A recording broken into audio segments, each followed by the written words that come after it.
Hello, hello. Hi.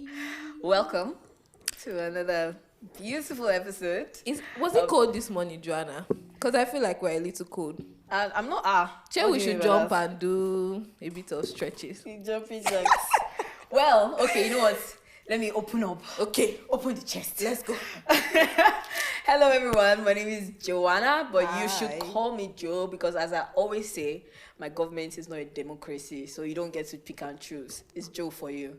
That's your business. That's your business. But it's not like I'm going to say anything different. My name is Oluwatoyin for short, you know. Yeah, that's a short form. It's okay, Wamide. It's okay. So today is a very, very special day, Yeah. and there's so much girl power happening. in That's this room. right. You know, it's a bit of an earthquake, a bit of a tornado. That's right. I'm about to sweep me off my feet because we have two really, really special people in the house. And without further ado, I'm actually going to go straight into introducing these phenomenal women that are in the studio with us today. Let's go. Right. So our first guest is currently the Ecosystem and Partnerships Director at Yay, Propel. She's an expert at driving strategic initiatives, managing strategic partnerships, and scaling business operations for medium to large scale organizations in emerging markets. She brings more than a decade of industry experience, having worked in consulting, energy, supply chain, and e-commerce, leading teams and managing people across Africa, That's right. Europe, and Asia while at Jumia and PwC. Ooh. She holds an MBA from the American College of Greece, as well as a bachelor's degree in computer engineering from my alma mater, Covenant University. Okay. And she's very passionate about promoting gender equality. So she's also the co-founder of Core STEM, which is connecting African women in STEM. Very important work they're doing. And this is a community focused on empowering African women to stay and lead in STEM. She is none other than Wamide Animashaun. Welcome. What an episode. You know what? Just a slight detour. What an impressive bio. But do you know, the other part of it I'm thinking of, what an impressive feat to score Wamide into the studio today. Like, you know what? Give me my accolades. We tried. Okay, because we don't have just one today, we have another guest. Another one. Okay, so we have Favour. We have Favour Ajeigbe, who is the senior digital executive at one of Nigeria's top marketing agencies. Do you know that? Do you know what it is? I'm sure you've heard. Ogilvy Nigeria, right? She fondly describes herself as a marketing nerd. Twins, me and you, Favour. Partnering with brands like Lush Hair, Dettol, Peak Milk, Amstel Water, Honeywell, Gavson, Dudu Osun. Oh my God, it's Too much. And Poulton Morgan to provide strategic digital solutions to help them meet and achieve their business and marketing objectives. Okay. Favour holds a BSc in Mass Comm, obviously, from Covenant University, where she graduated top of her class. Okay, we have a scholar in the house. You know? She also holds a master's degree in marketing comms from Pan Atlantic University. A multifaceted individual, she's also an entrepreneur with growing hair from Feifei. She's also a wife and a mom with a keen eye for detail, and her excellent spirit, passion, and proactiveness shines in everything that she does. Sorry, who's this person? Yeah, exactly. Not you not even trying to be shy. You're not even. I love it. Basking it. So the random fun fact about Favour is that she'd rather speak to a crowd than have one-on-one conversations. But this is one-on-one, so I don't get it. It's a more official one-on-one. Oh, you get okay. so, but we're like, part of the gang. That's what you're saying. Yeah. Okay, cool. Oh my God. So since we're talking about fun facts, let me just say a random fun fact. That you've been dying to say. Exactly. I've literally been dying to say it. I mean, you guys all heard, oh my gosh, she graduated top of her class, and I am a witness because Favour and I, we're course mates.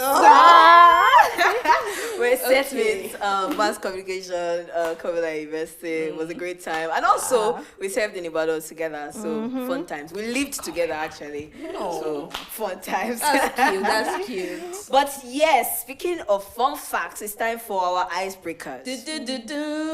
Before now, Favour said something about, oh my God, she gets anxious about icebreakers. I'm like, more reason to do it. Love. Now. But you People came on this for my podcast. hand. People should not allow me for my hand. Oh, you will not for your hand. Oh yeah. You will not for your hand. Don't worry now. Thank you. Neither of you can escape it. Okay? Don't worry. Alright. So let's start from Favour. Pick a number from 1 to 10. I'm the first and not the last. Oh my goodness. Oh my God. I was born on the first, so let's go with one. Let's go with month one. first? What June. Oh, okay. Yeah. All right. Okay, so the first one is basically, it asks you to tell us 2 truths about you and a lie, and we have to guess what the lie is. Okay, that's pretty simple. Wow. You're very good at telling lies. She said, well, I'm not surprised by that. Duh. Okay, John, I'm sure we don't want to change it. She looks too happy about this particular one. Pretty simple. You're not uncomfortable. Yeah. Wow. But That's why you go for number one. You know, a lot of times when people start, it's as it goes, it becomes Masterclass. Wow. All right, so 2 truths and 1 lie. The first one is I am married to a Yoruba man. Okay. The second one is, give me a moment to think about it. I thought you said it was pretty simple to lie to us. Yes. You said, of course it is. I just want to be sure that the lie is entering. Okay. The second one would be that I hate mangoes. The third one would be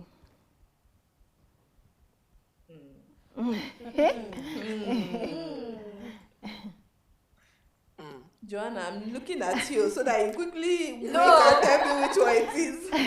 the third one would be that red is my favorite color. I Interesting. want Toyin and Why? Wamide Why to is singing respond first before I Joanna. was gonna say this because Favour and I have lived together. I knew the lie as soon as she said it. So, Oh yeah. and you know Over what? to you guys. I cannot be boasting. Sorry. I may or may not know the lie. my Should in case I get it wrong. Joe, I So feel like you let me know give you it. the 3 options again. I'm married to a Yoruba man. I hate mangoes. Red is my favorite color. Okay. Over to you all. Okay. Please, so do So quick. you wanna go? We're on the clock. Any mini manimo. I'm going to go with the mangoes. Interesting. Wait, red is your favorite. Yep. Red is my favorite color. That is what I said. Okay. You're sassy. I mean, she's just like, you can't change it. Don't make me repeat myself It's 2 again. truths and 1 lie. It's not 2 lies and 1 No, truth. 2 Two truths and and 1 1 lie. lie. Yeah. So the lie is that. Wait, no, we're confused. The lie is that Say A, B, red or C. is your favorite color. Because I feel like you like mangoes. Yeah, that's it. So red is your favorite But color. I That's hate what I want mangoes to is say. a lie. Did she say I hate mangoes or I? She hate English. You hate, right? Is it you hate or you like? She said I hate mangoes. But she meant she like. She has made mistakes. No, I can't say what she She meant. has not 2 lies and 1 truth. No. Why are you people changing my Final question? answer. So that Final we can move. answer. Okay, red is your favorite color. I feel like It's she a like lie. mangoes. Okay. But yeah, I also feel like she likes mangoes. Okay. So red or mango, which one? What's the mango one? Asha knows she likes mango. If that's the Anyways, you all did not get Wait, it. The lie is I hate mangoes. love I mangoes. definitely love mangoes. You were No, saying but you you guys say red. You guys confused yourself. say red. Exactly, you guys confused yourself. So Anyway. anyways, okay. Okay. So Wamide, it's your turn. Get, To bamboozle us. So I have pick a numbers 2 number. to 10. From 2 to 10, yes. Yes. 7. Number of perfection. You get it. I was also perfect. Oh, Nice one. Okay. Okay. So this one is never have I ever. You're not allowed to lie, even if you're a director of Kinikan. It's time to catch you unawares. Yeah. Okay? So, never have I ever. Quickly. I've not. Remote work edition. Never have I ever slept in a meeting. Your life is the answer. Thank you very much for that question. Okay. Never have I ever attended a virtual meeting without pants or skirts, like without wearing bottoms. Never. Okay. No, I'm a proper somebody. Like some of us are Some really people are improper. Catch your sub. okay. Never have I ever blamed network to avoid a question. Don't worry. It's your Your love CEO for won't see me. this video. Like the lab just catches you in 4K. It's fine. It's I fine. finally remember it and I'm like, oh, what a good time. Lovely. I have. I love it. Now your secrets are not safe with me because I I'm know. broadcasting it to the world. Exactly. The last one. Never have I ever said, I'm on it, only to request edit access after that. Really? Wow. Well, look at you. I've been a victim of circumstances. One too many times. Okay. But anyway, you did a good one on that Right. one. Thank you. You tried. Okay. So we're going to the next segment. We want to start the conversation now. So, I mean, I know that both of you went to Covenant University. Well, Sorry, I'm not going to Three mention of that. Oh my goodness. You are an alien. You know, like sorry, really. let me just tell you what we're called. And we all Eagles. have black. Eagles. You see, So the spirit. just to wrap it up, I know that 3 of you are eagles. Wrap it up, nigga. Wrap it up quickly. Anyway. Should we sing our see you anthem for him? That one Covenant hasn't been University, I changed. think you like That one hasn't been changed. That one hasn't been changed, you I think know. Covenant University. I see what you did there. And look, if Covenant University decides to sponsor this video, you can sing. Wow. Okay, Ade. Nice one. Good. But anyway, you both went to see you. I'm focusing on you guys. How did the education prepare you for the outside world? I will leave my senior. Oh wow! yes, you know, oh wow! No, my parents raised Sorry, me well. just quickly. Ah. When I was busy doing the intro before we stepped into the studio, I was like, oh my God, fun fact for all alumni. And then, we're talking about our set and she was like, so is it so? I said, we're alumni, but some are more alumni than others. You know this, so I can't even go first. So, Whoa. Pave the way. I'm a young person at heart. Okay. That's what is most important. I feel you. Yeah. So, let me see. Education. How did you prepare us for the real world? For the outside world. There were 2 sides. There was the prepared part and there was the unprepared part. So I'd say the prepared part is obviously getting ready, showing up, and obviously being confident. I think the very last year of uni, there's this thing we do called towards the total graduate. So you're just in tons of sessions and things. And I want to believe that set us up for even this remote life. And just, working and having lots and lots and lots of conversations. Primarily, so to that extent, I did feel prepared. I never felt thrown off or anything. But the other side of being unprepared is that we were cushioned very much so. Right. And so you often forget that life is probably not as black and white as it was made to seem in uni. So just dealing and understanding the beauty of the outside world is something I had to navigate.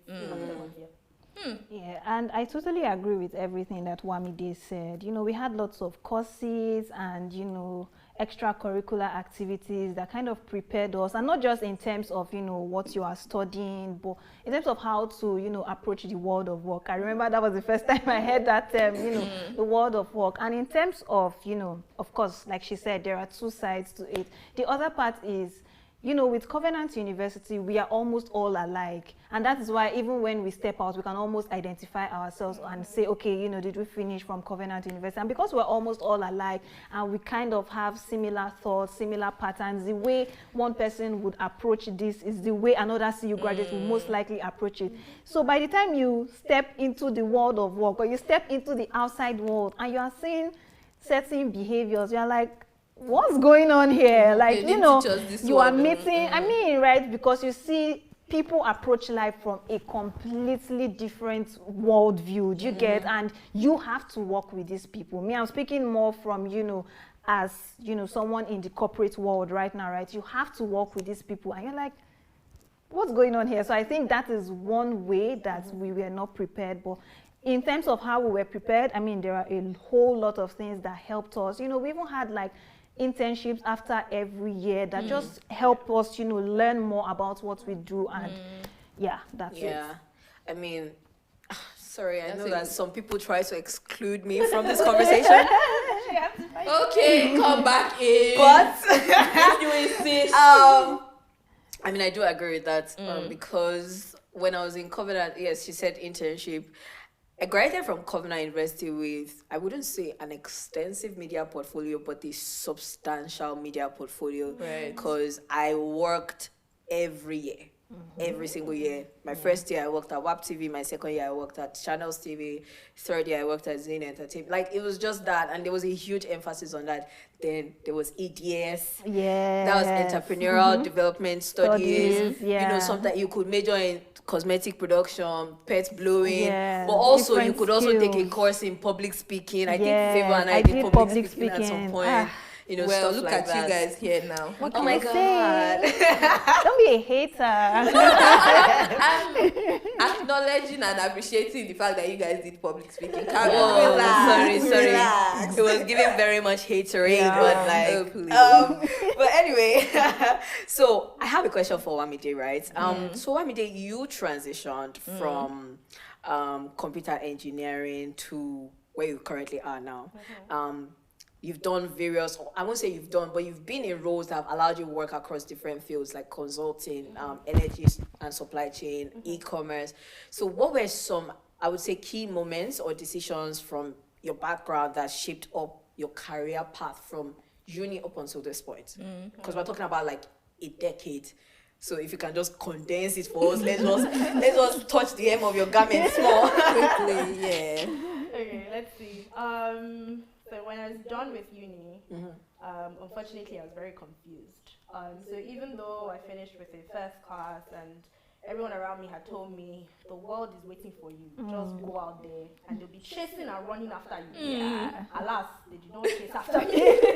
So there began my first foray into confusion. But it was primarily because I enjoyed a lot of different things. So I'm a multi-potentialite, and that means I can often take on something new and quickly learn and find myself in that field. So I was confused about what I could kind of major in.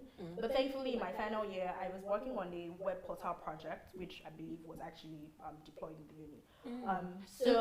Star girl. I then thought, okay, you know what, let me just tour this web development path. So I got my first job, my first gig as a front-end developer. But because the idea of working, what I wanted was to have a team, to have certain perks and to have certain benefits, the company wasn't giving that at the time. And to be fair, I was also just, spraying and putting all my energy into all sorts of applications. So when the Big Four panned out, I quickly moved. And as I grew in my career, the one thing that I was very, very unapologetic about was doing excellent work. So I never did shoddy work. I remember even while as a web developer, by the time I told them I was leaving, it became, oh, you can now lead the team. Don't leave. You do so much good work that we don't want you to leave. So for me, I've always been keen about doing excellent work, and I believe that stands you out everywhere that you go, and helps you to be able to say, I did this. And you'll be able to talk about the things that you do. So I remember even my PwC interview, and someone was asking me, okay, so what do you do right now? And even though I didn't really understand like where everything was going, I just said, oh, I currently write newsletters and I code it in this and this and this. And person is looking at me and asking me, what are newsletters? And I'm sitting there trying to like describe exactly what I'm doing. And it was also a key moment for me because it helped me to ask myself, how do I translate what I do day to day into like the overall, business objective? So that's something I always look out for everywhere that I go. And so for me, it's doing excellent work and then just understanding how my day-to-day impacts the overall big picture. And so in doing that, I quickly then realized that was also something I wanted to be like. I wanted to be a decision maker. I wanted to be at the forefront of the business. Of the business. So it's also what prompted me to go to business school and then decide even after that, you know what, I won't just told the typical path. I'll go the path less traveled, which was going to an unknown startup and literally doing everything from supply chain. It sounds fancy. I mean arranging the warehouse. But yeah, I will also, for me, I'll also do. I'm not afraid to roll up my sleeves when work needs to be done. So there's certain key things that help me stand out in my role and in my work. But ultimately, I'd say the biggest thing is really just doing excellent work, so much so that when you leave, you have colleagues that can speak for you, you have team members, teammates, managers that can proclaim and say, hey, that girl is awesome. I'm just sorry to, cut everyone short. Are you sure we should not be having, notepads? I mean, oh my God. People, I really jotting thought down, really? jotting down points. Do you understand? She had me for a moment. Hashtag jot things down. Yes.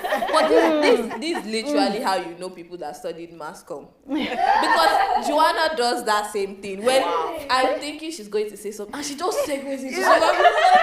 It's so funny. It's so funny because I did that yesterday. We were talking. I'm sorry, it's random. It's such a detour. But like we were talking about our lazy meals, and I was just talking about how. Okay, I'm not going to mention the brand name, but noodles. So she was like, "Oh, noodles is a lazy meal," and I was like, oh, "Do you want to know what my lazy meal is?" And she was like, "What?" And I said, "Starvation." Starvation. That's the meal. I said, if I'm lazy, I'm not making a meal. I'm just like, bruh. You were really expecting something. Yeah. Oh my God, she was so curious. This is you, two of you being twins, but we're going to talk about it, right? I mean, you studied mass comm, right? And you say, oh, you're a marketing nerd, which I really like that. We'll talk about your marketing experience because marketing do be doing funny, right? I get you. Okay, but I wanted to know how, like, your studying mass comm impacted, like, your digital experience right now, like the experience that you have, the experience level, your early career, those early learnings. How did it impact where you are right now? So it's really had a huge impact. Reason being, again, it seems like we are doing advertisement for Covenant University. But I have some people that will beat you. Honestly. But the way the program was structured, if I remember correctly, it was in our 300 level that, you had to specialize. So from 100 level to 200 level, you were doing a lot of foundations, which obviously would touch across every part of media and mass communication. And the funny thing is that I eventually ended up specializing in print. Oh my God, it's true. Print, we were just two. Most people didn't want to do print because the because answer was so simple. There's no money in print. Exactly. So I specialized in print, but because even in our 300 level, we still took an advertising course, right? Yeah. And it was just one. So it kind of still helped that even though I specialized in print, we still had like one course that touched on, the other two areas, which is, broadcasting and advertising, right? So it definitely really helped me such that, by the time I was ready to kind of pivot from print to marketing, it wasn't all completely new. I had some background knowledge. I knew what advertising was. I knew what marketing was. I just needed to, now get hands-on and know more technical details. So at the end of the day, it really helped that background to, set me up. Yeah. And like so also your like experiences, the early one. Oh yes. How was that? Those ones were really more tailored to broadcasting. So we had Hebron FM. I worked at Hebron FM. That was, you know, those internship. Yeah, Hebron FM is Covenant University radio station. And then the yearly internships we participated in, we had, I worked at 2 different newspaper firms. And to be honest, I think there is still a connection, because even with marketing today and marketing communications, at the end of the day, you still have to work with these guys in the print and, you know, work with TV stations, PR, exactly, do you get? So they definitely contributed in the long run. Yeah. I can see you're a senior digital, you know, marketing executive. So obviously, it definitely contributed. Okay. So yeah, that's really great, and I'm glad to hear, you know, the journey so far. But like, let me take you guys to my own growls of the day. Okay, no, really. I think as we move up the ladder in corporate, right, we start to notice a really important disparity in the workforce, and it sticks out, and that's the experience of mid-level career men versus mid-level career women, right? For men, you hear things like, oh, when are you getting married? You should start a family. It displays responsibility, and that should help you make a case for why you should get considerations for maybe making a pay leap, for entering managerial positions and certain things, right, like that. And then for women, on the flip side, it's a societal expectation that you will fall into family building or family making, but also there's a tax on it, which is that when you fall into that, your career then automatically becomes deprioritized. There is no trust in your capacity to deliver. And also, apart from the trust in your capacity to deliver, there is not even, sometimes they yank the opportunity away from you before you even have a chance to even fail at the thing, right? It's called the parenthood penalty. I mean, I know that, in my experience, I've actually worked with someone who couldn't disclose that they got engaged because they were worried that the perception of who they were as a staff would change, like to their superiors, right? Let alone when you now get pregnant, it becomes a worry for you and all of that. And then when the child actually arrives, so I have a few thoughts on why this is, like the sociocultural like angles and stuff. But what are your thoughts on how societal expectations and workplace policies in Nigeria specifically impact women's career trajectory, especially during like pregnancy and childbirth? And I want to hear both of you speak on that. They've given me, you know, leeway, so let me go ahead. So I think this is a very important conversation to have, because I've been a parent for less than a year, and I've actually experienced all of these things that you've mentioned already. See, I'm just trying not to, you know, get too emotional about this thing, right? You get? And I'm trying to pick my words very well, but I've actually had someone tell me that, see, if I knew you were pregnant, I would probably not consider you for a job. Yes, I would not hire you, right? And since I resumed back from my mat leave, please, by the way, I work in a very amazing company, but it's just to speak to the fact that sometimes these things have become so ingrained into our system. You are not doing it deliberately. So it's just what happens, right? It's just, and let me just give an example as an aside, right? I remember listening to an interview once where someone was interviewing the owner of a very big pharmaceutical company. And she started by saying, you know, when we hear this pharmaceutical company, we would always just imagine a man as the owner. Now, that kind of thing, I would not blame the interviewer, who was also a woman, because some of those things are just part of us. It's how we've grown over the years. You get exactly. So it was a situation where I found myself that, okay, some people just automatically started feeling like, oh, she's a nursing mom. She wouldn't be able to do this task, right? And I eventually had to address it to say, you know what? Give me Ask the me task first. Yes. You understand? Then let me say, make these accommodations. Exactly. Do you get? But not that you automatically just yank me off. Of course, not intentionally, right? And assign the task to someone else. So these things are, like I said earlier, conversations that need to be had because they are there. And to be fair, it's not just in Nigeria, because I have seen conversations elsewhere, where women are talking about the fact that, their employers are not being so considerate and, they feel like they are being sidelined because they've become moms or they've become married and all of that. So these things exist.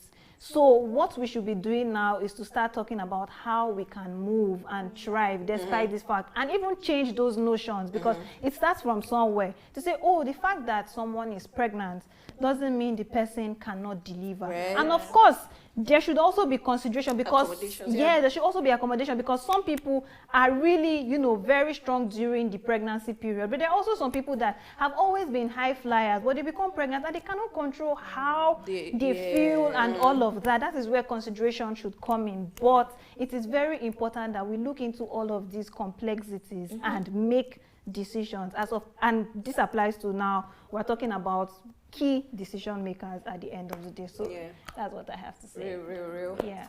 That's very on point. I have many thoughts on. But let me start off by saying, I'm a very big fan of visibility and representation. I find that when I've seen examples of people that look like me and have succeeded in certain areas, it gives me the idea that yes, I can do it. Exactly. So in my very first job, I was the only girl, team of 8, and even though I was doing excellent work, I often felt like I wouldn't last here or that I had no place here because I didn't see women like me. So I would start to think, are there even any women developers, or how would I manage this? I was only 21, 22, and yet the thoughts I had was, can I survive this when I'm married? I didn't even have a relationship. But as women, we're often mindful. Always projecting. Yes, we're often always projecting when we start off our careers, and we're asking and questioning. So for me, one of the biggest things even to help with this is visibility and representation. I know that for sure a lot of these things changed once I got more and more into the corporate world. At PwC, there were definitely more examples. And when you now understand that, hey, you can take time off and you can do this and you can do that, it became easier, right? I started to think, oh, these possibilities are there. But for me, one of also the biggest things that I've come to realize is how much control we actually have. And I say that with, all... there's a certain level of awareness that you have to get to be able to understand that you have control over your career to one extent. When I first realized I was pregnant, or we were pregnant, I remember crying to my husband and saying, my life is over. So this was the year that I wanted to change jobs, and I felt like I really needed to do some more with my personal brand and put myself out there to be able to land the kind of role that I wanted. And so getting pregnant meant like, oh my God, how am I going to show up with this personal brand, right? But in the end, getting pregnant was also the answer that I needed to make the decision. Because I then had the courage, after I felt terribly ill, and on the hospital bed, and I'm thinking, I don't need to be here. Like, I would rather do X, Y, Z. And it made me start thinking of my life differently. So I say that to say that we do have a lot of control over what we can be or what we can do. It's also one of the reasons why in projecting and all of that, and saying like, hey, I want to go to business school so that I can be a decision maker, so that I can make certain decisions and say certain things that would influence exactly and make it easier for me as a parent and whatnot. But generally, it's also just to say that there's a lot of awareness that needs to go on. For me, as a pregnant woman, I would show up. In fact, going to work was even helpful for me because it meant like I won't be at home all the time. Exactly, I worked won't be at home practically. I went to work on Friday. By Monday, I had a baby. Mine was Thursday, and then Monday I had my baby. Oh wow! So it was because for me it's like, oh, let's go do that, and in doing that you're also showing other people. But I think also even while you're pregnant, you don't even understand everything that has to do with being pregnant. But I think we have to do better with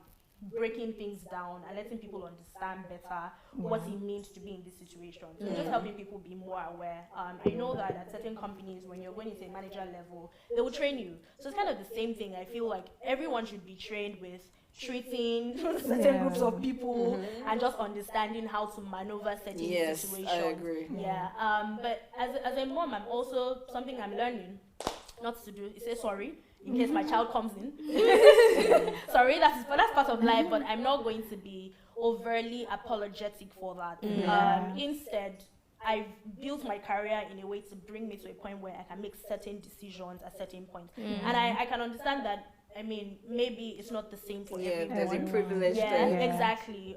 But there's a reason, and I'm grateful that I'm in this situation where I can make certain concessions, and I can say, hey, I wouldn't want to take calls after X time. Yeah, because exactly.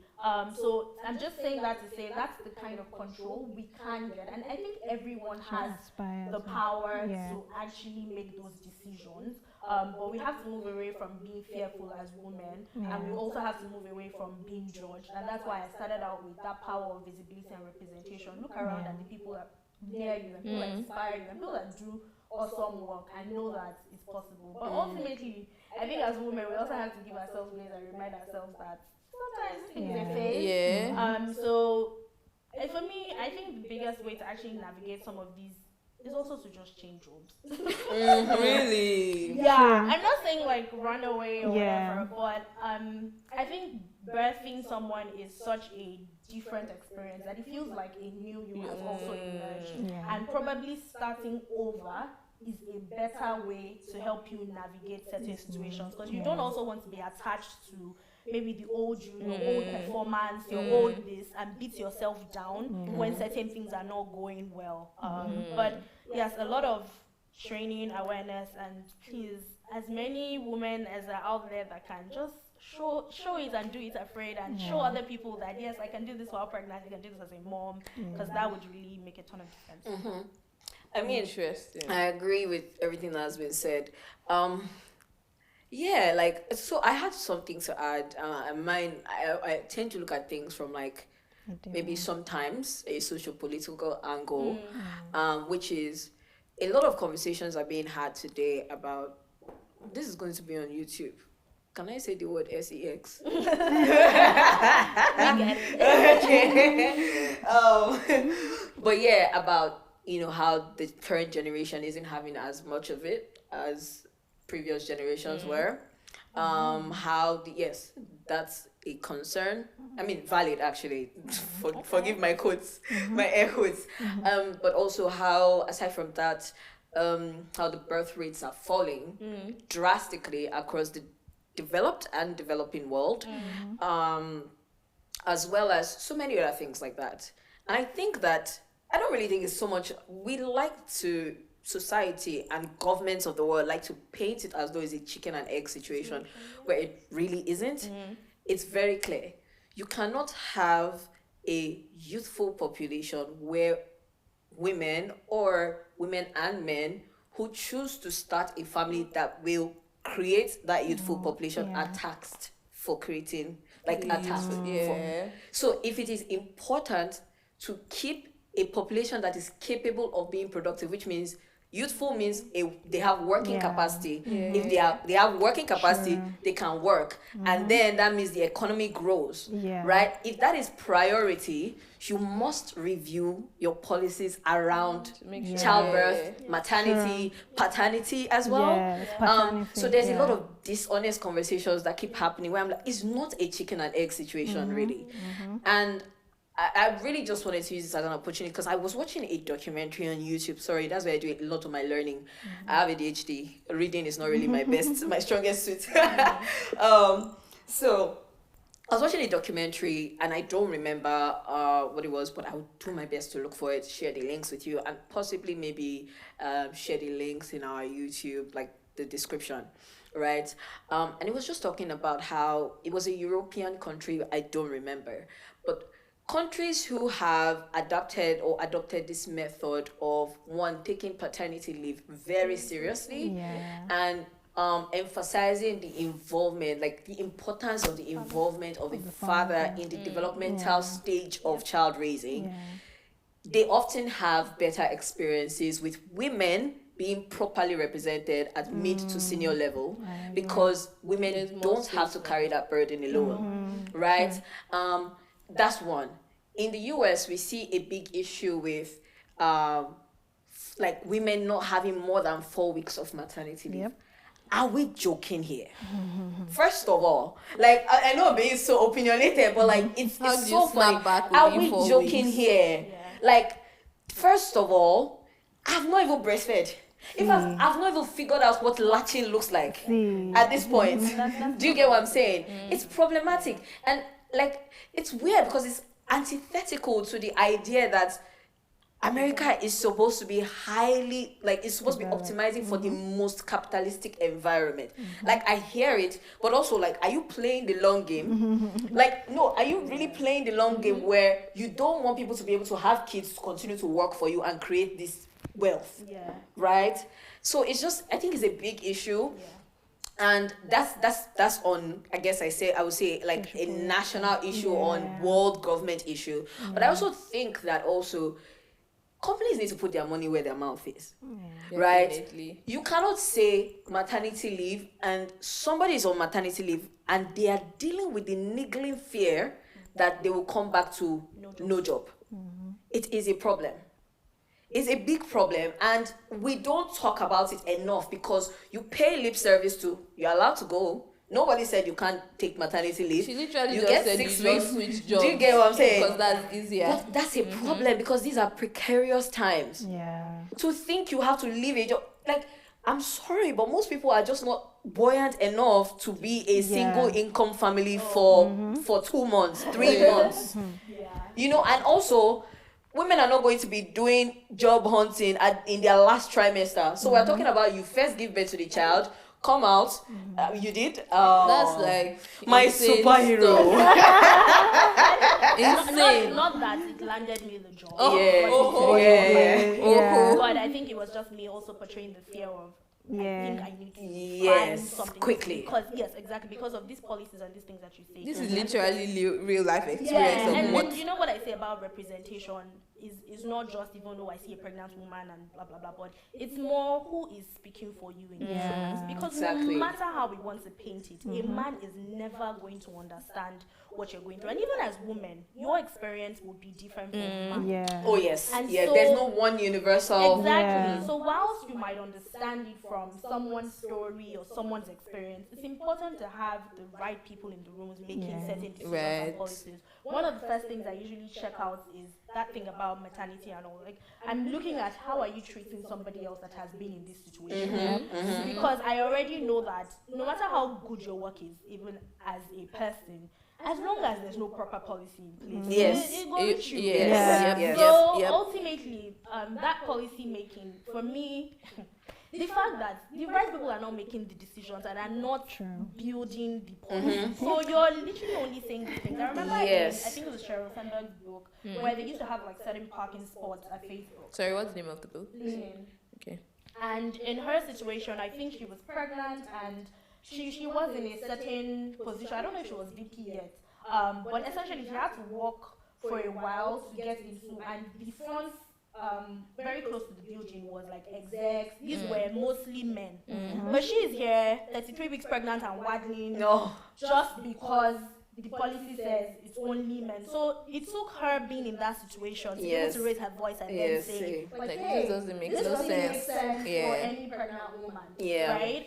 And so I will always advocate that we get more and more people into the room to have these conversations, and hopefully we'll have more mindful men as well. Because see, no shade to anybody, but if you're not involved in your wife's pregnancy or whatever, you would not know what you can't know. Even if you're running the biggest company, you would still be making shitty policies. Because you're not active in that space. So that 4 weeks thing you said about the US, primarily it's because there's a notion that women will be stay-at-home wives or moms.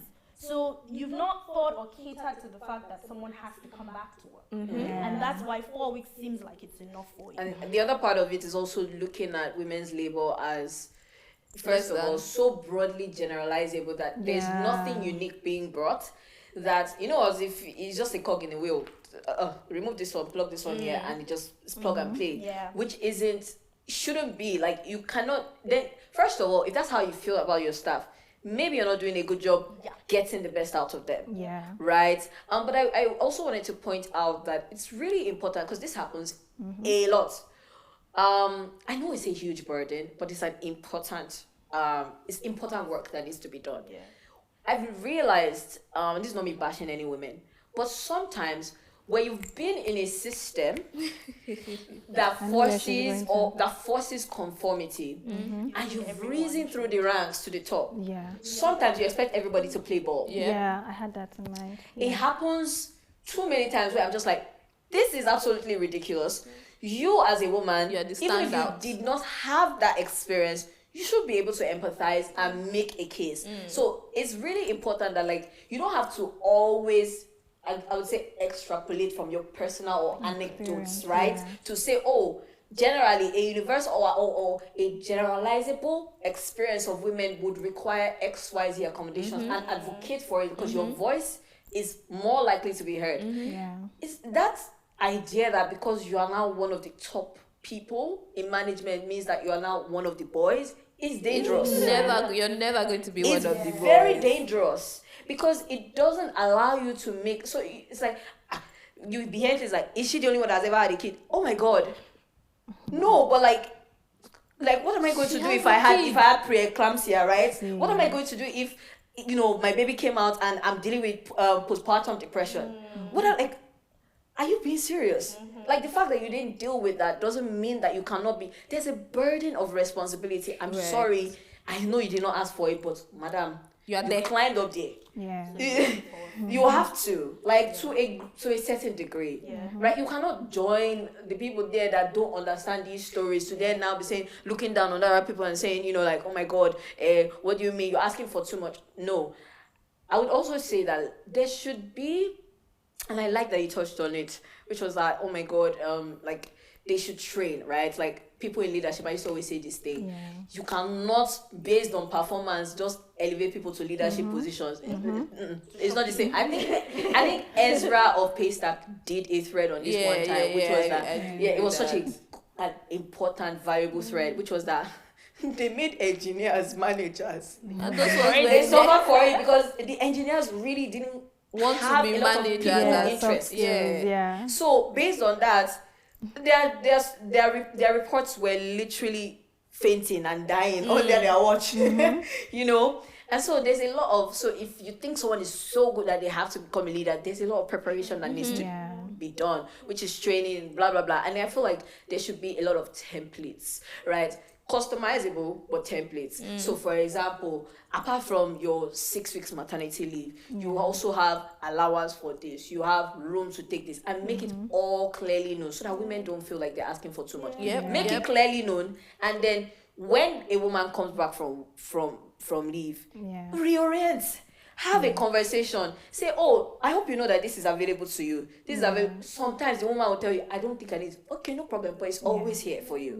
That's very helpful. Than just the person has to go through the issue, then I'll come back and I'll be like, oh my God, sorry, is there anything for you have to bring feel like it you're up. asking for too much, man. So like there has to be a great deal of care for your people. What me I'm even going to touch on is where it feels like you are doing the women a favor, as opposed to just catering to their well-being to ensure that they are able to do their work. Do the work, I just want to say a very big shout out to my employer. I mean, as I was just listening to all of the conversations, you know, from everyone, I think, well, if I may say so myself, I'm one of the privileged few. So, I mean, they made the whole transition. I mean, from even the pregnancy phase to my maternity periods to coming back. they made it seamless. And in fact, I think I was now the one trying to create a challenge. You know, when I said earlier that, they were being too considerate. They were being too considerate of me, and it was almost becoming, I started feeling like, you get like, are people trying to say I cannot do my job again, that kind of thing. But this is proof that it's not impossible. It's not impossible. It's just a lot of effort and putting in like energy, like thinking it's important enough to actually that's do all I have it. to say. That I think it was Toyin of Toyin Olaseni Tony. of Tony Olaseni is not Puller Tony. Up and Treford Africa. We were doing a Twitter Spaces on what's that thing called? Working during the ethics of working during holidays, and he was also talking about that. Well, not this, but he was saying you get to determine what you want company culture to be, and if it's important to you, you will prioritize it. It will show. Like there are just some things that in some companies is a non-negotiable. We see some people some of our peers that work in European companies, and it's insane to call somebody after 5 p.m. Or to not even call is even far, to send a message outside of work hours. And that's just because that is the culture, right? If it's important to you, you will ensure that is what applies, regardless. But yeah. And then the other thing is that, I mean, in a way, sometimes, loyalty to company do be shaky. But it gives you so much, like, respect and, like, I don't want to use the word loyalty, but consideration for them that you have if they could treat me like this length for me. If I'm going to do anything next, I will consider you before I do it. But if you do anyhow, well, you will see anyhow. You'll see anyhow. You too is a give and give. You get.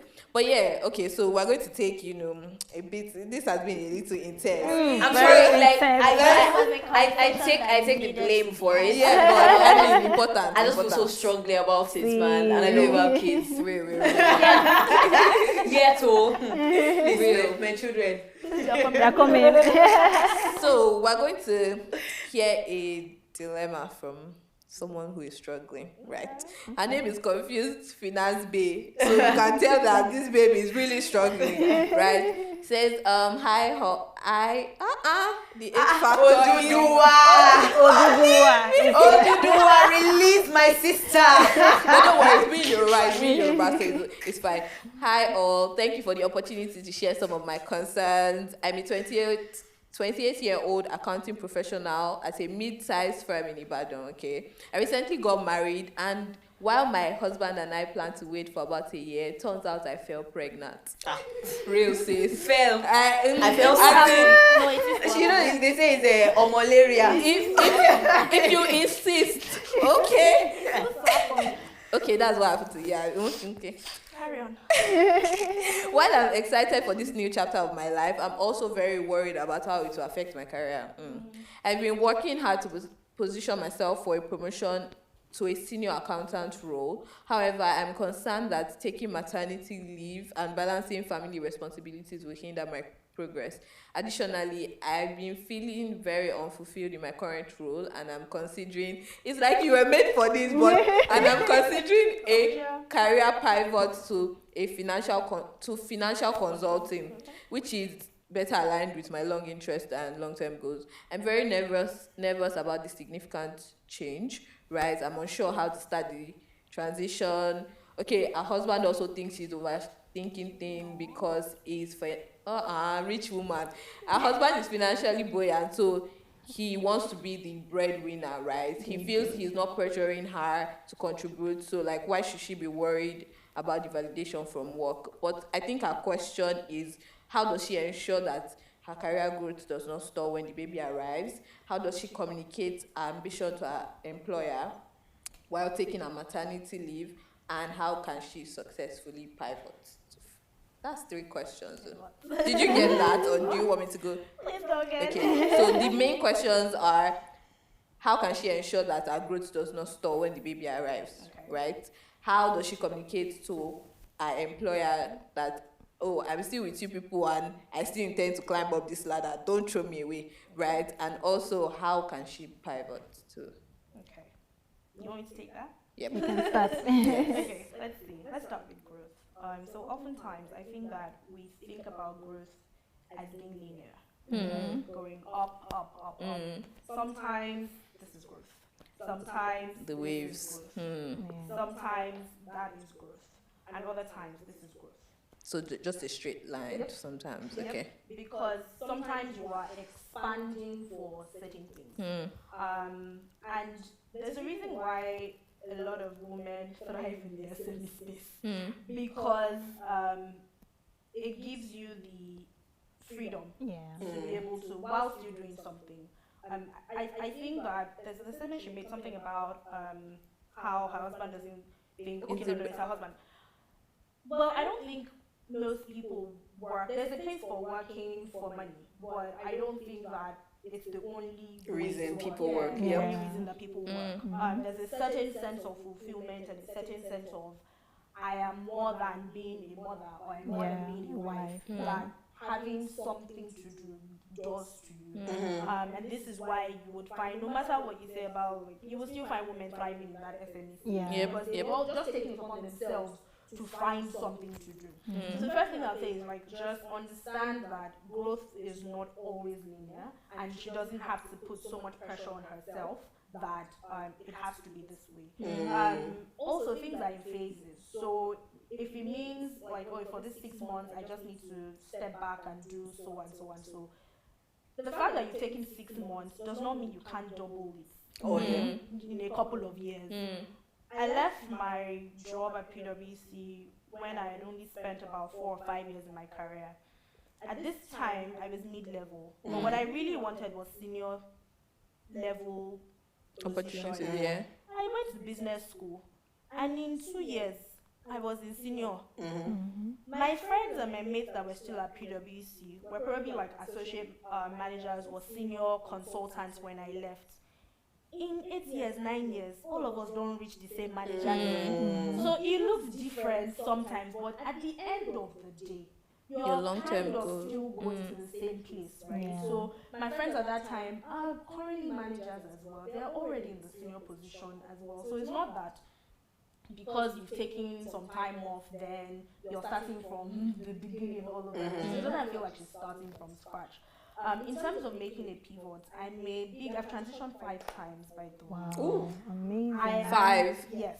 Do you want to tell us quickly? You are the definition of change is the only constant thing. I'll bet you left you should and maybe that's why I preach so much about, like, changing jobs, because I feel like the one thing that helps you in doing all of this is courage, right? But that courage comes from a place of awareness. For me, when it's time to leave, there is a certain level of discomfort. And discomfort that's going on the inside. And you have to be aware to listen. So if she already knows what she wants to do, oh, it's scary, you're unsure, and all of that, but you have to kind of have enough courage to do it.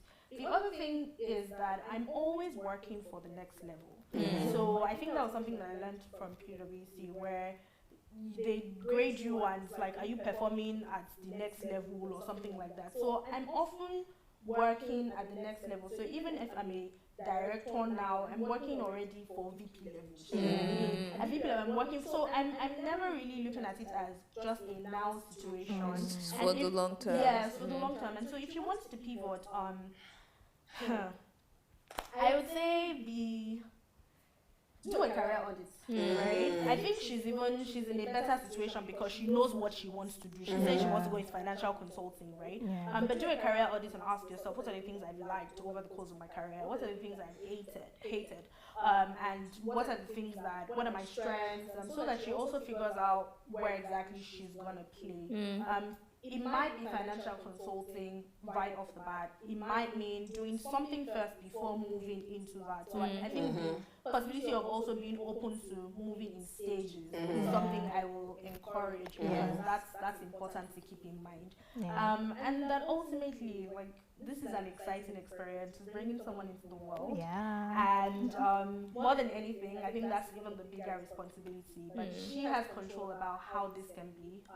If she needs to talk to if she just needs to be talking to her employer about it now, like, I feel like as a manager, one of the things I optimize for with my direct reports is understanding where they're trying to go. So it's not that now you're pregnant, I'm now just thinking about it. It's just what I mean. Like I already she said they planned to it. Yeah. But then she fell pregnant. Yeah, So maybe like it was supposed to be 2 years and oh my god. Yeah, that happens. So I'd say I think she can be honest about it to the employers. And also weigh what's possible. So if I had to take XYZ now, this and that and that, and just try to map it. So what if I took 3 months off, and then when I'm back in another 3 months, we can talk about the promotion, because you also don't want to exert so much pressure on yourself, and then lose on both ends. So I think there's a place to pacing herself, also encourage. So she should think about growth as not being this way or not being linear. She should definitely pace herself. Be honest about these conversations, but ultimately, I think she knows what she wants to do. She's just afraid, so she should also have the courage. What's her name again? Confused She's finance. actually not as confused as she thinks she is. You know, I just wanted to say I was so happy to hear you say, she should do a career audit, because guess what, Confused Finance babe? We just have something for you. No, but for real though, the link will be somewhere in our description box. But we have a career audit worksheet. It's very packed, and you should be able to answer certain questions that will help you decide where you are at the very least and where you want to be. Then there's that midpoint of, okay, what steps do I need to take? You can also figure that out. And there's also extra resources there that we've linked to help you figure out if you need to do some personal branding, all of that. Some of our fave creators have also, we just check them inside there too. But you should definitely check it out. Purchase a copy for yourself and any other pregnant mom, as well, or anybody else. Okay, before we move on, I wanted to hear what Favour So I just have a few things this. to add to what Wamide has said. Especially, I remember there was a question about how do I communicate this to my employer. So I think what I have noticed since I didn't fall pregnant. So, since I got pregnant, is sometimes we look so much, or we focus so much on the negative. They would not accept me, and of course we know that stereotype is there, right? But sometimes when you actually make that bold step, take that bold step to have the conversations, you would actually find out that more people are willing to help you, or even that line manager that you think is tough is actually willing to shift grounds to see how they can still position you or help you to succeed despite being pregnant. So do not be afraid to have the conversation. Do not be afraid to ask for what you need to ask for. I think that is where we get it wrong sometimes. We just already automatically assume that they won't give me this. So we've already downplayed what we really want to ask for. Ask what you want to ask for. Let them tell you, I cannot give you 100, I can give you 50. Do you understand? So, but I've already said it, so I do not want to, belabor the point again, but just go for it. And just like what Wamide said in terms of pivot, you know where you want to go, but it doesn't necessarily mean that you have to go there now, because you may not even have all the resources, the wherewithal to get into that space. And God forbid, you might now just end up as someone that is frustrated and, like, oh, did I make the right decision and all of that. So, they've talked about the career audit. Do the career audit and then ask myself, is this something that I need to start now? Do I have all it takes to start now? Or do I need to have the conversation, stay with my employer for maybe 1 or 2 more years, and then that would give me leverage to make the leap? So that's it from me. I feel you. Do you want to start, advance, or switch to a career in tech? You can learn the skills you need to become successful when you apply into the Alt School Africa program. Alt School Africa has a variety of code and no-code programs like front-end engineering, back-end engineering, data science, data analysis, cybersecurity, product design, product marketing, and so many other programs. That was a nice list. Classes are fully virtual, so you can learn anywhere. Tuition is affordable. There's an incredible community of learners ready to welcome and support you. And you can also earn a diploma at the end of the 12 months program. So if this sounds interesting to you, you can get more information about available programs and how to apply at www.oldschoolafrica.com. That makes sense. So I have a question for Wamide. Let's talk about your work in custom, right? How do you think organizations, I mean, we talk about this, there's a severe underrepresentation of women in STEM careers, right? How do you think that organizations can better support women in STEM, particularly when it comes to accommodations? And I know you've touched on it, but I really want to talk about organizations now, not just women. I mean, we've talked about us having ownership of some things we do, but what can organizations do to ensure that women are able to live fuller, richer lives that allow them to be properly represented in the various roles they play in life, like Favour as a mom, but Favour as a senior digital marketing executive. I mean, well, of course, she's not, we're talking about STEM. So sorry, Favour. Maybe I should do a career change. Nice one. What? Yes. Well, I mean, I think that there are a couple of things. The first is on that policy level. Always making sure that things are not over dragged and that they're clear and people understand what needs to be done and things like that, right? But I think also there's a lot of take on diversity and inclusion these days, and that's also where this falls into being able to look back and really ask yourself, why don't I have women in this space, or why, what can I do, right? So it starts from, even before they get into leadership role, it starts from the early career, right? How many early career women are in your organization that are also in STEM fields, and how do you kind of help them stay the entire, period of their career, not necessarily that person, but at least make sure that there's a certain representation across board. And sometimes it does take reviewing some of the work that you do, and readjusting that to understand better what women are going through, the peculiarities. But it's also in giving opportunities, right? Giving opportunities for a woman to do it afraid, for a woman to try it out. Because if there's anything I've learned, it's also that we're all figuring it out. So that somebody is at a certain level does not mean, and that they're a guy, does not mean that they have it all figured out. And so you also have to be comfortable in giving a woman that opportunity to try things out. And I think that in overall, like, there's understanding the different nuances of these different genders. The way that men learn, I think, would still be a little different from the way that some women learn. I believe that, for me, I'm very big on Barack War for a better so I like that supportive community and that group. And you would find that maybe having employee resource groups and having certain bands like that can also help women feel like they matter, they're welcome into this space, and that there's something for them. But of course, there's no way that we can thrive without, it's not supposed to be this is a woman's world and we're all supposed to figure this thing out together. So it's being intentional about asking, making room, making sure, and not just to tick a box, but because you really want to understand the worldview of a different person or gender from you, and making sure that you can see that from start to finish. So there are organizations that we've worked with across STEM that are saying, like, hey, we want to make sure that our engineering team is diverse. So, but you already know that maybe there are not as many women at a certain stage. So what you should do is start taking them in even from entry level. So this organization is saying, like, hey, we're fine with taking female interns as long as they're trained in XYZ, or as long as they have some background in ABC, right? And just make room. So that's what I really mean by saying you have to be intentional about making room for these situations. If not, we're going to keep shouting that there's a gender gap, and everyone has a part to play in bridging this gap. Everyone has a part to play in it.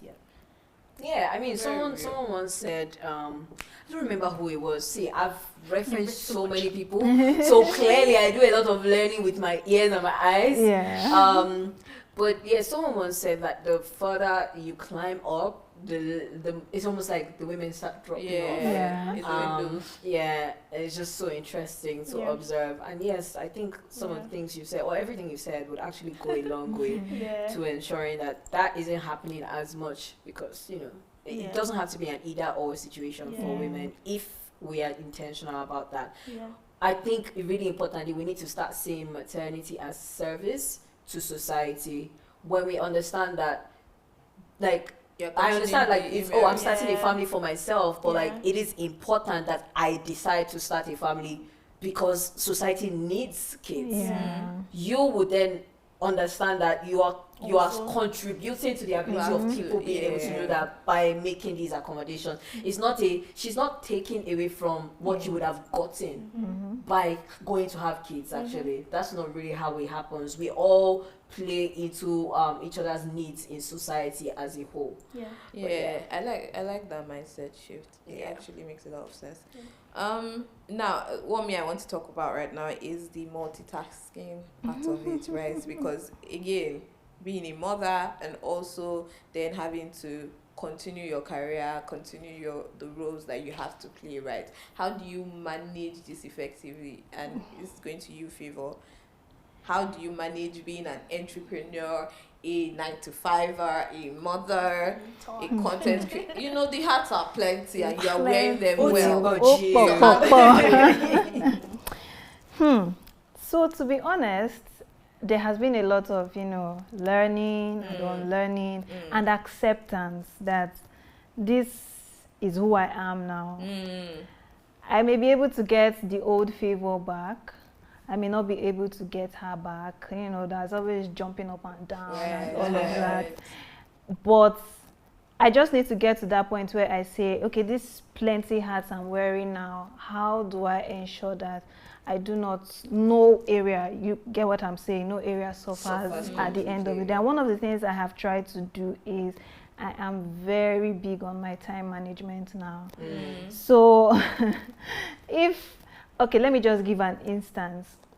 I started creating content again recently. Yes, I noticed. So I started creating content again recently, and I had to think of how I can make these things work. So what do? I get into the office pretty early. So instead of, just wasting time, it's not a waste of time. I actually enjoy chatting with my colleagues, right? You get You guys, no, don't make it sound like that. Wamide is thinking about her life choices. I mean, remote. This content creation that you are doing. So much more. I've been trying to do But Favour's method is actually very it's very efficient. Do you script? Yes, I script. It's really good. I plan. You just need to go to the mic. So I have, I have everything planned out. Like I have videos for the next, video ideas and a little bit of scripting for the next 3 months. And then when I have some free time at work, instead of, again, just disturbing everybody or troubling my colleagues, I can use that time to do 1 or 2 things for myself. When I get home, I put down my phone and ensure that I'm spending time with my child. And we're having a conversation. I was having a conversation with Wamide before, we started recording. And I was like, HR, it's not what you think, but what I just try to do is that I try to clear out all my tasks on the days I work on site, right? On the days I work from the office, so that when I'm at home, I don't have to be, do you understand? So it's working smart. Exactly. So I just try to, put all of those things in place. And, even when it feels like, I'm dropping the ball, I give myself grace. I say, okay, what made me to drop the ball here? Or why am I feeling so overwhelmed, or why have I been feeling so overwhelmed? I do a lot of, personal audits. Okay, what do I need to do differently? Okay, I know I need to make breakfast before I leave the house. Okay, do I just lie down. When I wake up by 5 o'clock, I say, okay, let me sleep till 5:30. And then before you know it, I'm rushing and all of that. Or in a case where before I pick my clothes, the day that I'm going to the office, that's when I start thinking, okay. But now I actually plan my outfits for the week. So next week I already know what I'm wearing practically every day. Do you get? So all of those things save me. I'm not a fashion girl. You know who the fashion girl is. So all of those things have really helped me to, you know, kind of manage and juggle all of these different things. And you know, I still feel like Wamide should chip in 1 or 2 things because she's, you know, our senior in this thing, right? She's doing things. Okay, Wamide, do you want to quickly? Yeah, I think the only thing I'll add is just have systems as well. Yeah. I think now more than ever, I'm also leveraging and accepting the help of a lot of people to help. I recently hired a virtual assistant Cool that stuff. has Yeah. made things a lot easier for me. So yeah, have systems as well and build those systems so that you know these things that we do can also outlive us. I also have a nanny.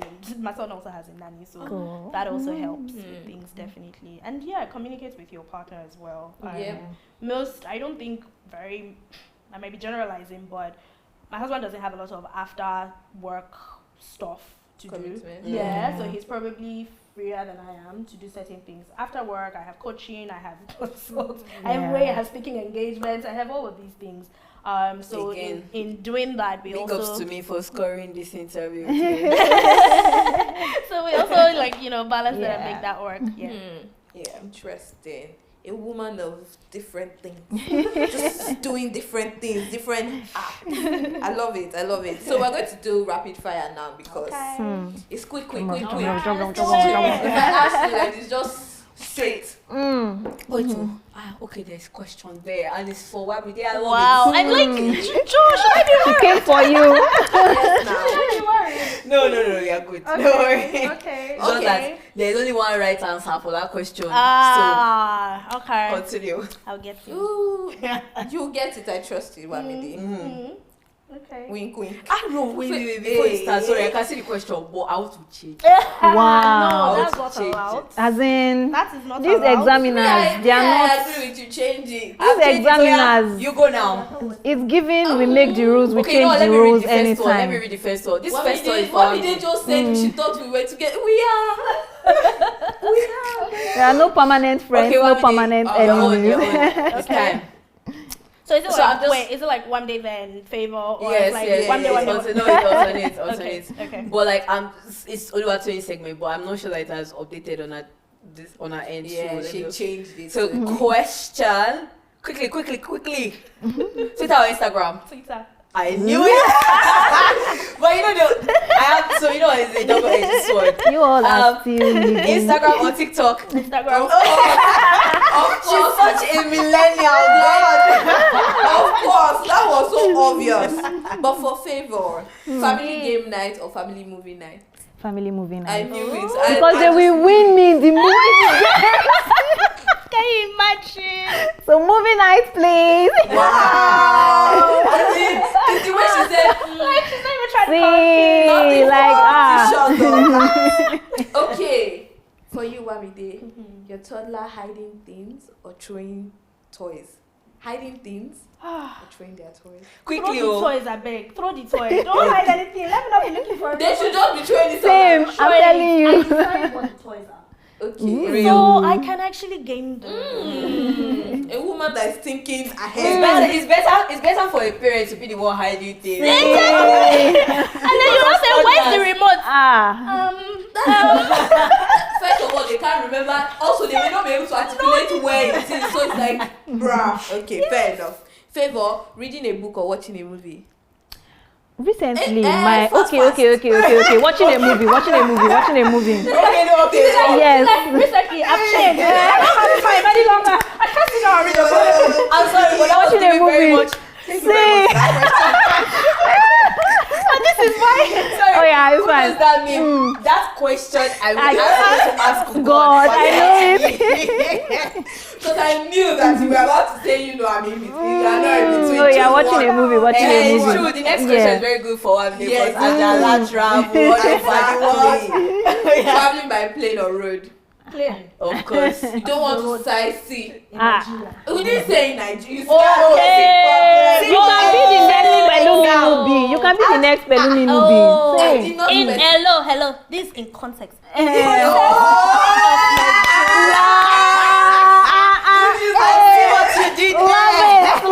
Love it. Wow. We're talking based on Nice one. You try.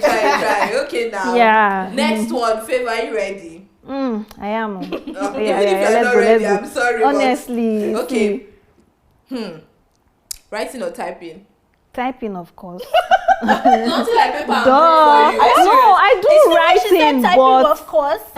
why when the digital age actually helps me commit. Do you understand? Yeah, to me my too. memory. No, I enjoy it. I do a lot of writing, but typing is my preferred. You said there's no in between, so typing is my If my preferred. to-do list is not written, If I'm not thinking But I think the thing was, I've just give it has changed over the years because before it used to be writing. I have to have notes, but now I've learned how to everything.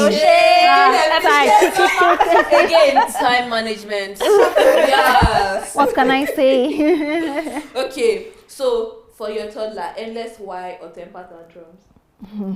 Why, please? Really? Why? I think I will go with the temper tantrum because I can just let you know. I've seen I mean, but again, Oh, maybe it's because I haven't gotten there. So You haven't got it, that's why you are. no, Exactly. because honestly, the kind of wailing. tantrums The wailing are is like terrorist attacks. It's actually very Overwhelming. it's stressful. And also, if you have the chance of, like, if you have the tendency to get overstimulated by sounds, like, it's just like, bro, just ask me Okay. why. a lot. I'm just like, Don't worry. okay, calm down. Let's just. It's funny because I think I was very much the why kid because there's I don't know if my siblings will remember, but my dad said it one time where I don't know why. You know what? Being an adult is a very abyss, like it's a very frustrating experience. Because I can't imagine after he hustled for that day, and I was just asking him so many questions. Apparently, I just kept talking. I was just talking, and I remember him distinctly saying to me, "Oh, Joanne, give me a break."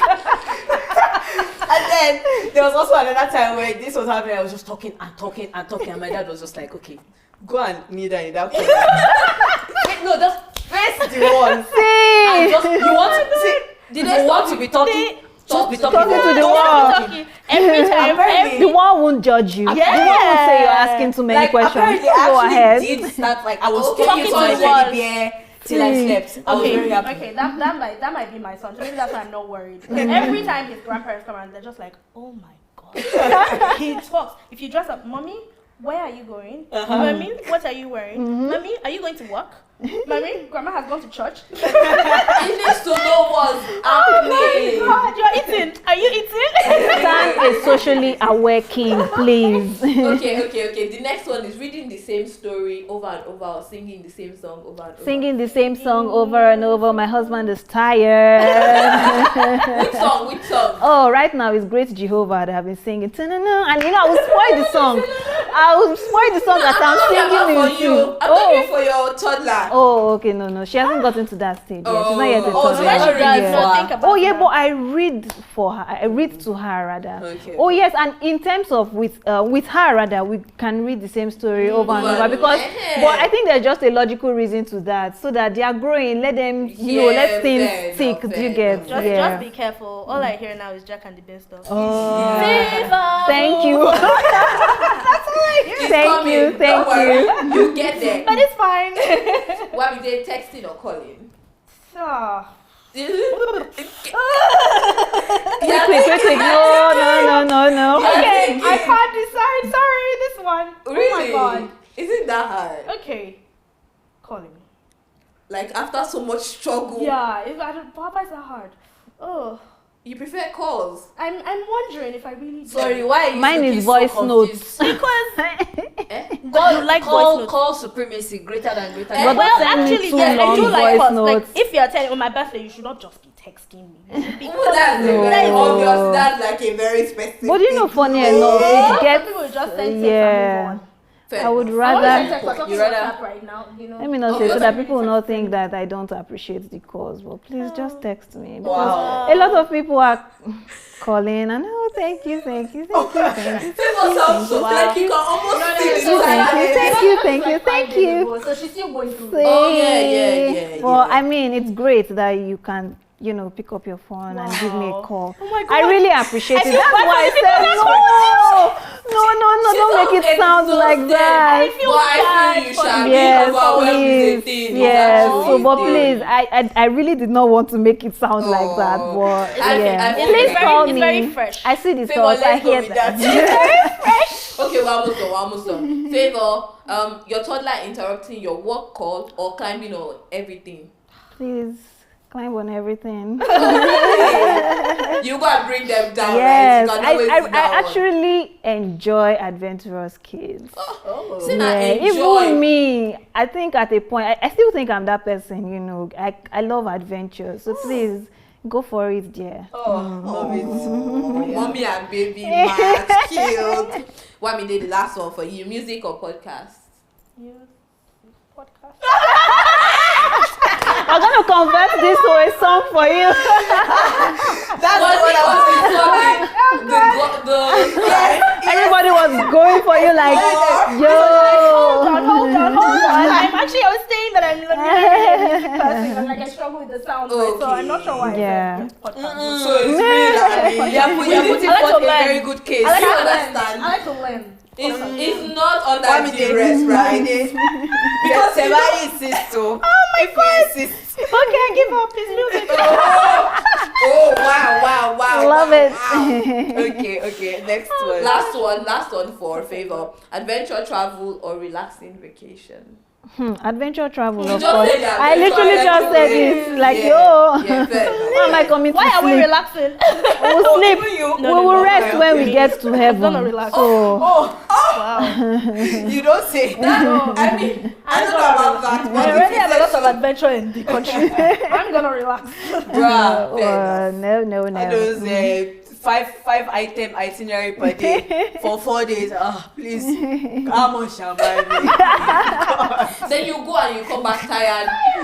For what purpose? So I'm realizing every time you go on a vacation, you should also plan at least two To rest, yeah. Yeah. 2 days leave. Don't do it to yourself. Don't Yep, go back to yep. work immediately. Nah. I feel Full you. stuff. So we have just a few more questions after this. Actually, just 2 more questions Okay. because time is far spent. But yeah, I just wanted to. So this one is to Wamide. How did you realize per time when you made a career pivot that it was time to go? And I know you said there's an internal tug of war happening. But how did you say, what, I think it's time? I've had my experience with, deciding to first of all leave a job. And then also then say, you know what, despite it being really uncertain, nothing else is going to work if I don't try this other thing that I'm feeling called to do. So, just... Yeah. Okay. So the internal struggle definitely is one thing. But some other things that have helped Can me. you give words to those Internal internal struggle. what does it feel like in case people don't know? So sometimes it's like thumping. So it's just like you're afraid, you're scared, you're unsure, and you're frustrated, you're unhappy as well. I think that's also a really And a lot of times we think it's the burnout, but when Yeah. you've done burnout recovery 3 times, 4 times, it's Just like like this is I don't not the think it's- place I want yes. to be. Exactly. I think I have a post on it says like 5 signs or something like that. So there's that, and then there's you feel constricted, you feel very confined to whatever it is you're doing. And this thing that we say, or that we're even struggling to figure out, not being able to articulate exactly how you're feeling is probably also a sign. So let me see. For the first one, so I split my career into like 2 halves. The first half is this part where I was just doing, and you change jobs because you want to earn more money and things like that. And then second half is where I really got intentional. And this second half I've changed 3 times. So first I get in, and I plan to stay at this job for like 3 months, but I eventually stay 3 years. And by the time it was time, it was that I no longer felt like anything I did mattered. That happens. So I no longer felt like I had something to give here. And when you're thinking about work and you're hissing and you're stressed and you're wondering, what am I even doing? Yeah. So that was really a big sign for me. Boredom is also another sign for me. So I've been bored at jobs sometimes, and I'm like, oh, come on, is this all? Is this all? Is this all? So when I start feeling that is this all situation, I know that it's also the way of my mind calling me to more. Yeah. Right. So I'm always very big on just again articulating what that feels like. And there was a job I left that I wrote 13 reasons why. And it was like because this and that and that. And the reason why I did that is I needed to be clear about where I was going and what I didn't want in the next job. Yeah. Because that's also something that we have to be critical about. Sometimes it's not so much so about where you are right now. It's like certain job situations, and you have to be critical and mindful about identifying what those things are. So yeah, I think just being bored, feeling confined, that internal struggle where you're asking yourself, should I, can I, like why, is definitely a sign. And just, I mean, listening to your inner voice as well. My last transition into tech. So I started out in tech, right? But all the while I then went to consulting, supply chain and whatnot. But I started feeling like I wanted to come back to, in quotes, my first love. And even though I knew that I wasn't going to write code or I wasn't going to do some technical stuff, I still wanted to find that non-technical thing that I could do. That was also right up my alley. So I started to think about the things I had done. I realized in my past experience, I had done a lot of vendor management and working with other stakeholders. And so when partnerships came up, it just seemed right. I already knew like the top 3 titles or things I could do. It was strategy, operations, and partnerships. It wasn't even an or situation. So I was definitely looking out for something that would, one, allow me freedom, another thing that would also help me build an idea. So I also have a project management background. And even though I knew that, I even have this education, even though I knew that I didn't want to be called a project manager, I still wanted something where I was able to leverage that project management experience. So in my thinking and introspecting, I was just writing out, it was again just doing that career audit and saying, this is what I've done, this is what I want to do, this is how I want to contribute. And for me, I think the biggest thing about my career is I'm always big on making impact. So one of the reasons why I felt like I couldn't continue in Big Four was I couldn't really articulate how it was getting to the end user and how it was getting to somebody that was tangible to me, somebody I could see. So yeah, as long as once I start feeling a little away from where I should be, my typical zen is that I'm making impact, that my voice is heard, that I'm making progress as well. I'm not where I was 2 years ago or a year ago, and that I'm learning. I'm challenged every single time. There's something to think about, and there's some sort of expansion to go to. Once it starts to shift from what That those are, particular- I it's always know, a flag. exactly. So What I the know, color of the flag is. I'm like, let's go. Yeah. And I think Thank you.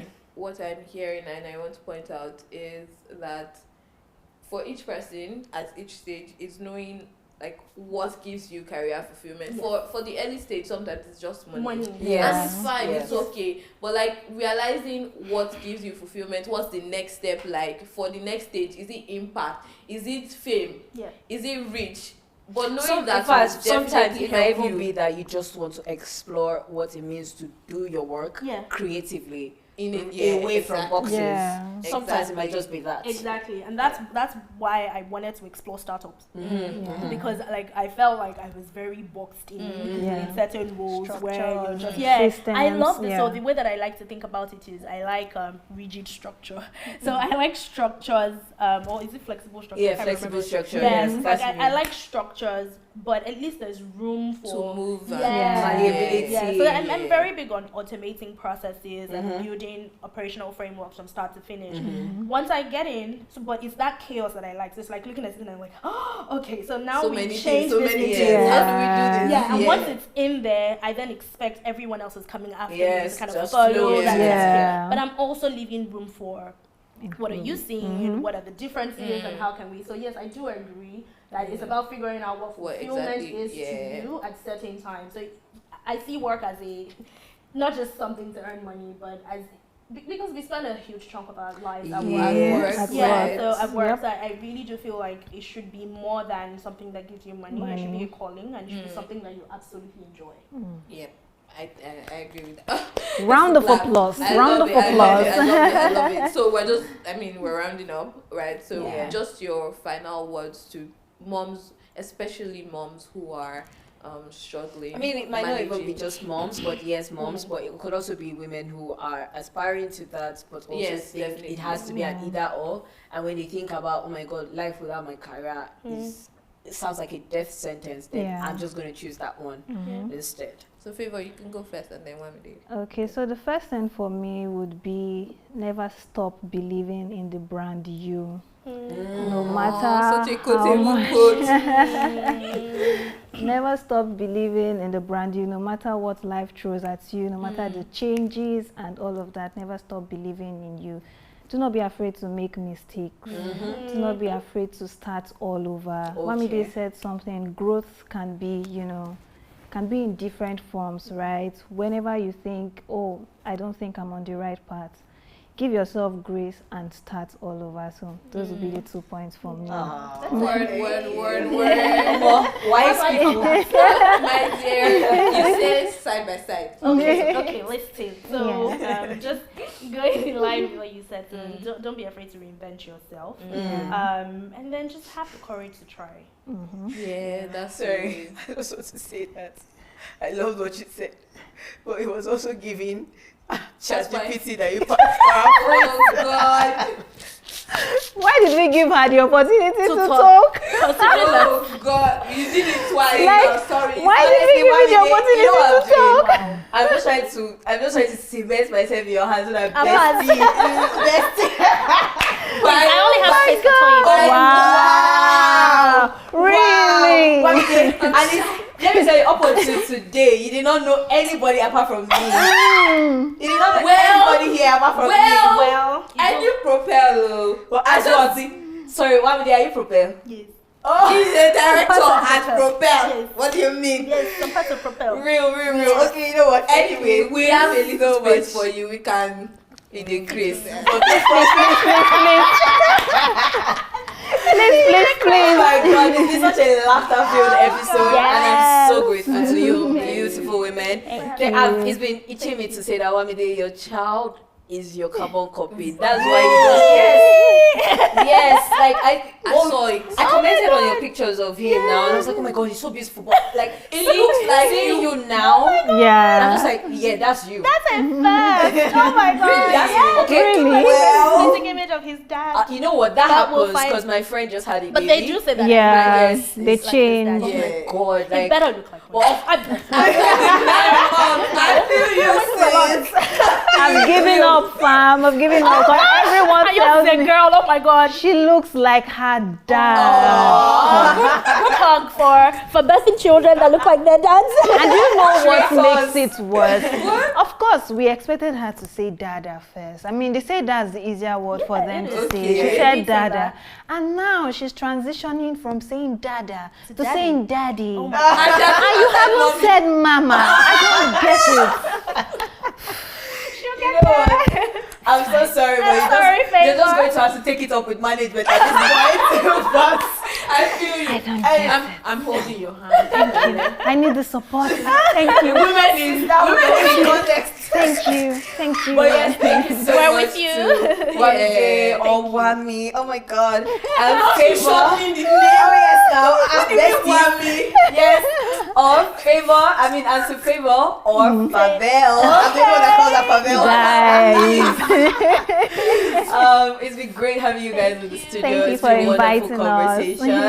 And to our viewers, thank you so much for listening through to the end. And don't forget, this episode is proudly sponsored. Actually, the whole season is proudly sponsored by All School Africa. So if a lot of these conversations resonate with you, you're thinking about where to move to, what you are doing with yourself, You can, in fact, if you want to do audit, you can start from the audit. We've told you about where to find. We answered the confused finance bay. Yeah. Go and download your own copy and audit your career. I mean, no, seriously. Now, let me use English so you guys will know my school fees. But see you. Download your career. It's called Your Career in Context, and it's the ultimate worksheet. Download it. But also, in that journey of figuring what your next steps are, please consider Old School Africa as, you know, your learning portal, essentially. There's a whole range of courses, long-term courses, diploma degrees as well.